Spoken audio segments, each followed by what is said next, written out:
So I really struggled, with finding a solution to the error that I created, to the error in judgment that I made, by creating subfolders by organism, which first turned out to be like thousands.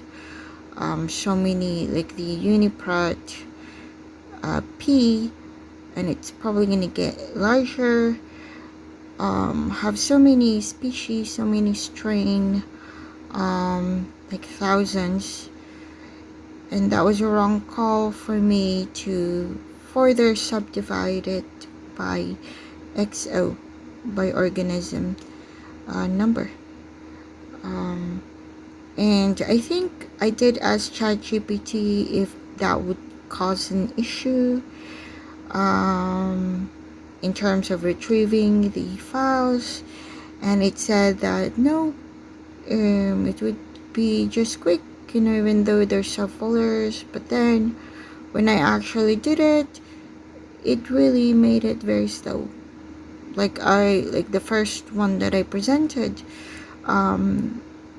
it actually, I have to enter a code that says to move on after a minute. So that was kind of an issue. So what I did right now is to, as it goes through each folder, it needs to flatten the text files. It needs to extract the text files from the folders, and then delete the folders. And even though it did that, it actually just took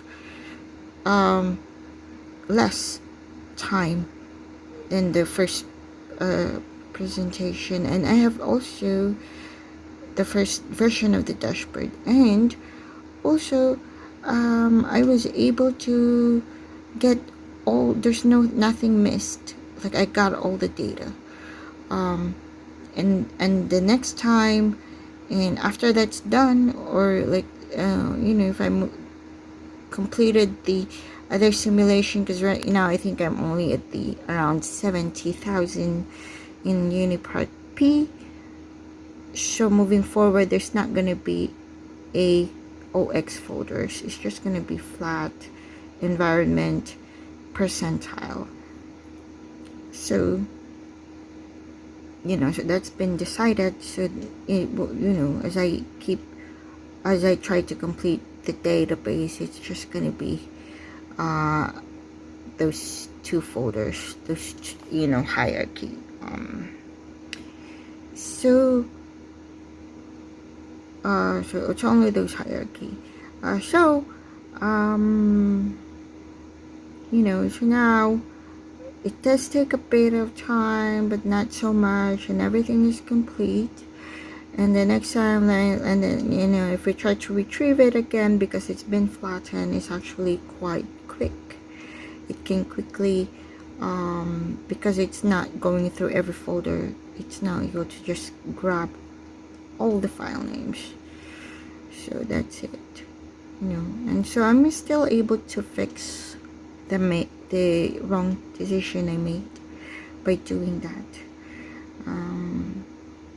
And then after that, the dashboards that I completed.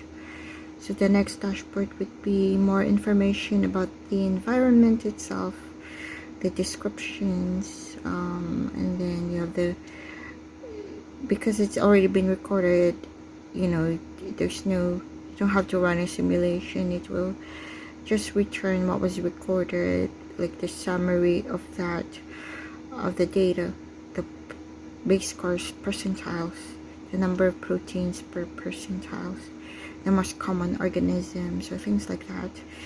And then it also has the scoring, like what was the multiplier, the residue, or the motif. So that's the second dashboard.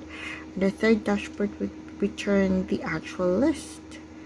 From the second dashboard, you have to actually select the percentile that you want to examine. You press the button that says get data, and then the third dashboard would be the protein list for that environment / percentile, and it's gonna be ranked, so you can scroll through the list. Also has the most popular organism or strain or species, or that's in that list, in that percentile.